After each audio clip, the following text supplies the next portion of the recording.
సంక్రాంతి అనగానే అబ్బో మనలో చాలా మందికి వెంటనే గుర్తొచ్చేవి పల్లెటూరి జ్ఞాపకాలే కదా.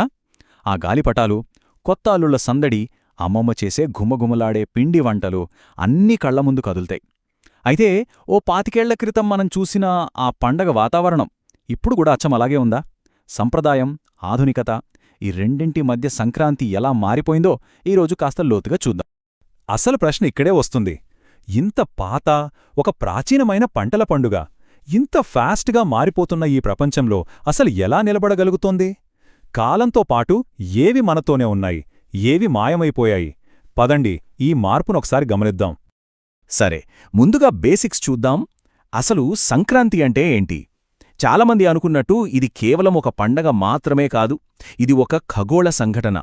సూర్యుడు ధనుస్సు రాశి నుంచి మకర రాశిలోకి అడుగుపెట్టే ఒక ముఖ్యమైన రోజు. అందుకే కదా దీన్ని చాలా ప్రాంతాల్లో పెద్ద పండిలా అని పిలుస్తారు. అంటే ఇక చలికాలపు చీకటి రోజులు పోయి మంచి రోజులు మొదలయ్యాయని చెప్పే ఒక పాజిటివ్ సంకేతమన్నమాట. ఓకే, ఇప్పుడు అందరం కలిసి ఓ చిన్న టైం ట్రావెల్ చేద్దాం. కళ్ళు మూసుకోండి. ఓ 25 వెనక్కి వెళదాం. ఇయర్ 2000. ఆ రోజుల్లో సంక్రాంతి అంటే అమ్మో, పల్లెల్లో అదొక ఇంద్రధనుస్సు విరిసినట్లే ఉండేది. ఆ ఫీల్, ఆ వాతావరణం దాని మాటల్లో చెప్పలేం నిజంగా. ఆ రోజుల్లో తెల్లవారుజామున లేవడం అలారం సౌండ్తో కాదు, చల్లని గాల్లో కల్లాపి చల్లిన వాసనతో, రంగురంగుల ముగ్గులతో, వాటి మధ్యలో పసుపు కుంకుమలతో మెరిసిపోయే గొబ్బెమ్మలతో, మంచుకు తడిసిన పూల సువాసనలతో రోజు మొదలయ్యేది. అసలా వాతావరణమే ఒక పెద్ద పండగలా అనిపించేది. ఇక సంక్రాంతికి అసలు సిసలైన కళను తీసుకొచ్చేవారే హరిదాసులు. ఆ తెల్లవారుజామున హరిలోరంగ హరి అంటూ ఆ గొంతు వినపడిందంటే చాలు, ఇంట్లో అందరికీ పండగొచ్చేసిందన్న ఫీలింగ్ వచ్చేసేది. వాళ్ల పాట వినందే పండగ మొదలైనట్టుండేది కాదు. అయితే ఇక్కడ మనం ఒక ముఖ్యమైన విషయం గమనించాలి. ఈ హరిదాసులుగాని, గంగిరెద్దులు వాళ్ళుగాని వీళ్ళు కేవలం ఎంటర్టైనర్స్ కాదు. వాళ్ళు మన పల్లెటూరి సమాజంలో, మన సంస్కృతిలో ఒక భాగం. వాళ్లకి, ఊరి జనాలకి మధ్య ఒక బంధం ఉండేవి. కాని ఇప్పుడు ఆ బంధం దాదాపుగా తెగిపోయిందనే చెప్పాలి. పండగ సందడి అంతా బయటే అనుకుంటే పొరపాటే. అసలు సిసలు పండగ వంటింట్లోనే ఉండేది. కొత్తగా పండిన పంటతో చేసే ఆ పిండి వంటల వాసన అబ్బా, వీధంతా వ్యాపించి ఇంకా పండగ ఆకల్ని పెంచేసేది. ఆ కొత్త బియ్యంతో చేసే పొంగలి, నువ్వులు, బెల్లంతో చేసే అరిసెలు ఇవి కేవలం తినడానికే కాదు, అవి ప్రకృతికి మనం థాంక్స్ చెప్పుకునే ఒక పద్ధతి. పంట బాగా పండినందుకు దేవుడికి కృతజ్ఞతలు తెలిపే విధానం.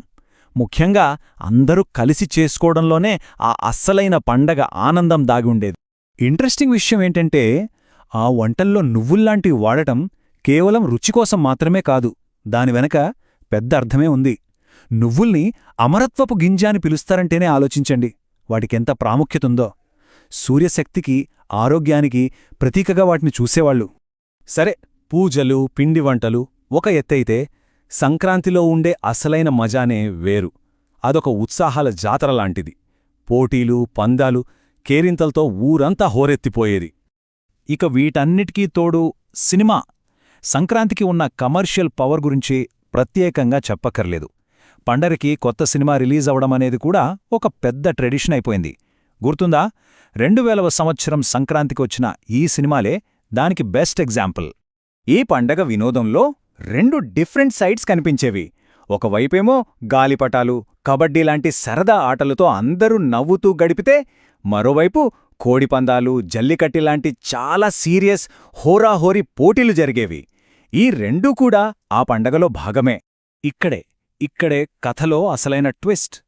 2000వ సంవత్సరం నుంచి 2025కొచ్చేసరికి ఈ గడిచిన 25 ఏళ్లలో పండగ స్వరూపమే మొత్తం మారిపోయింది. ఆనాటి ఆ సామూహిక వేడుక ఈనాటి పట్టణ పండుగగా ఎలా ట్రాన్స్ఫార్మ్ అయిందో ఇప్పుడు చూద్దాం. రైట్, మళ్ళీ మన టైం మిషన్లో ప్రెజెంట్కి అంటే 2025కి వచ్చేద్దాం. ఇప్పుడు ఈ అపార్ట్మెంట్లు, స్మార్ట్ ఫోన్లు, యాప్ల ప్రపంచంలో ఆ పాత సంప్రదాయాలు ఎలా కనిపిస్తున్నాయో ఒక్కసారి చూద్దామా? అన్నిటికంటే ముందు మన కంటికి వెంటనే కనిపించే మార్పు ముగ్గుల్లోనే. ఆనాటి విశాలమైన వాకిళ్లు కాస్త ఇప్పుడు అపార్ట్మెంట్ల కారిడార్లుగా, చిన్న బాల్కనీలుగా మారిపోయాయి. దాంతో ఆ పెద్ద పెద్ద ముగ్గుల ప్లేస్లోకి చిన్న చిన్న రెడీమేడ్ స్టిక్కర్లు వచ్చేశాయి. చెప్పాలంటే పండగ చేసుకునే చోటే చిన్నదైపోయింది. ఇక రుచుల సంగతికి వద్దాం. ఒకప్పుడు కుటుంబమంతా కలిసి వండుకునే ఆ సంబరం ఇప్పుడు ఆన్లైన్లో ఆర్డర్ పెట్టుకునే కన్వీనియన్స్గా మారింది. స్వీట్ షాపుల ముందు క్యూలు, డెలివరీ యాప్ల హడావిడి, పండుగ వంట అనేది ఒక అనుభవం నుండి ఒక లావాదేవీగా మారిపోయిన ఫీలింగ్ వస్తోంది. అంతేనా?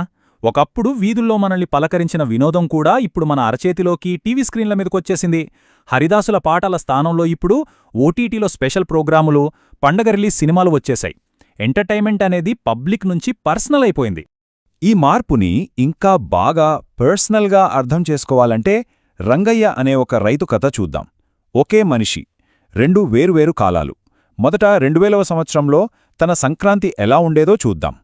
సరిగ్గా 25 ఏళ్ల తర్వాత అదే రంగయ్య ఇప్పుడు సిటీలో తన కొడుకు అపార్ట్మెంట్లో ఉన్నారు.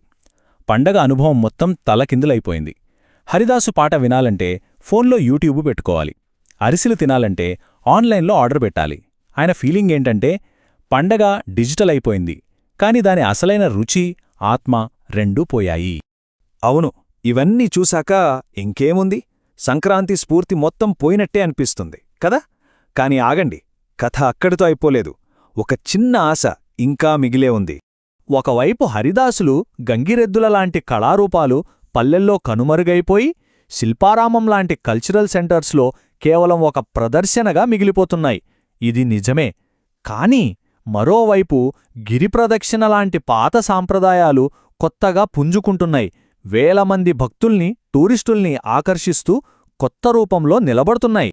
సో ఫైనల్గా మనం ఆలోచించాల్సిన ప్రశ్న ఒక్కటే: పండుగ రూపం మారుతోంది, ఆచారాలు కూడా మారుతున్నాయి. మరి మనం మన నెక్స్ట్ జనరేషన్కి అందించాల్సిందేంటి? కేవలం పైకి కనిపించే పద్ధతులా, లేక పండుగ వనుకున్న అసలైన స్ఫూర్తా? అంటే ప్రకృతికి కృతజ్ఞత చెప్పడం, అందరూ కలిసి ఉండటం, ఒక కొత్త ఆరంభాన్ని సెలబ్రేట్ చేసుకోవడం అనే ఆ ఆత్మాన? బహుశా రూపం మారినా ఈ స్ఫూర్తిని బతికించుకుంటే చాలేమో.